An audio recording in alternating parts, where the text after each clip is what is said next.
You are fluent in Latin. After a car accident, you find yourself in a fantasy world. In this world, humans have been slaves to other species, all of whom use magic. Humans have the capability to use magic, but only by learning the elves' language. After hearing it, you find that it is Latin. I once again wake to the dim glow of the magical lights that illuminate the inside of the strange above-ground caves-turned building. The constant level of light sears into me the horrible reality of my new existence in the archives. It's been 3 days, and I can't help but wonder when I'll next see the sun. If I ever will again. I give myself a slight shake and test my voice, just in case Yona's magic has worn off. It hasn't. Then I'm heading down to the small kitchen space. Another meal in solitary as the others talk among themselves, ignoring me. The tasteless orange goop, while sustenance, is such an unpleasant texture that I nearly choked this morning. Tora and Cook only look over when they hear my hand pounding on my chest, trying to get the air flowing once again. Besides 2 identical frowns, neither speaks nor moves to help me. Good to know I'm nothing to them, just in case I'd forgotten. After finishing my food, I make my way to the archive. The towering shelves of ancient texts greet me, their dusty spines just waiting to share their secrets with me. Cannell is in the archive today, and he eyes me with suspicion as I start the monotonous task of shelving returned books. It's all I can manage not to glare at him when he decides to follow me to the first shelf. As I put book after book away, it's clear he's waiting for me to make a mistake. After the first armful of books have been put away exactly as they should be, he leaves me alone to my job. I can't help but smirk, knowing that at least this isn't something he'll be able to take me to task over.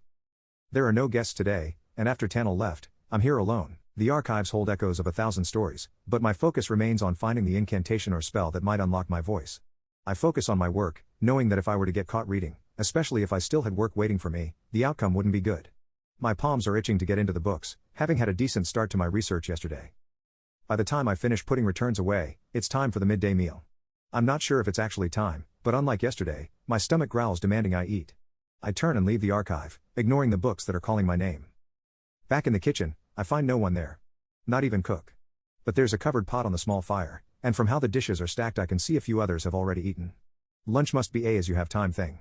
I scoop out a bit of what looks like noodles, giving them a small test taste, before fully filling my bowl. No one is here to stop me, and breakfast certainly hadn't filled me this morning. I took my time eating, deep in thought about this god-awful world. One thing I had learned yesterday was its name, Zurelia.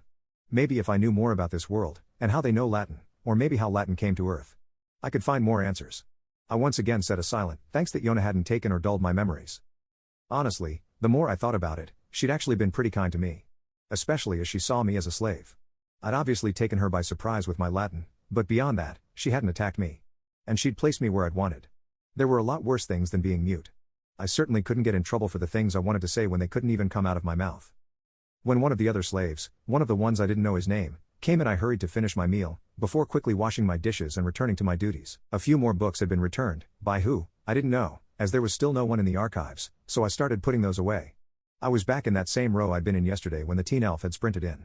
As I was placing the book away, I turned and examined the section. Like I'd thought, it was all about the syntax and lexical choices of spell weaving. I didn't particularly think that would help me with my current situation, but I still reached for a book that looked promising. After all, there was no such thing as bad learning. But as my fingers brushed the spine of the book I had chosen, my eyes were pulled to the side, where one book was glaringly out of place. I paused, then grabbed it instead. Rather than a book on syntax, this was a book on the etymology of Latin. I grabbed it immediately.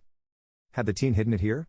Or had it just been misshelved sometime in the past, and it was a coincidence that I found it now? I headed over to the same dark corner I'd been in yesterday, and tucked down to read. I'd only read a handful of pages before I had to stop, and completely start again. From my classes on Latin, I knew the language originated in what is modern-day Italy, and was the primary Roman language. It was the mother to the Romance languages, and why I had so far assumed that everyone spoke English.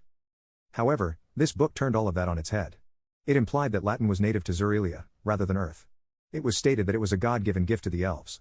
It also talked about how modern-day Zurilian was spoken almost exclusively. And Zurilian was definitely not English. While Latin maintained the alphabet I was accustomed to, Zurilian did not, yet, I could still read it. How have I learned to read another language? And if I could read it, did that mean that everyone was speaking it too, like the book said? Was I, before I'd been muted, speaking Zurilian? I ran a hand down my face. Goddamn magic, I still didn't even know what all magic could do. Obviously it could affect the physical world, in instances like fire, or creating a door where there's only been stone before. And more abstract uses like finding out the nature of a person. I guess there could also be magic that could change the language you spoke. Especially if it was cast as I was summoned to this world. Had it stopped me from dying?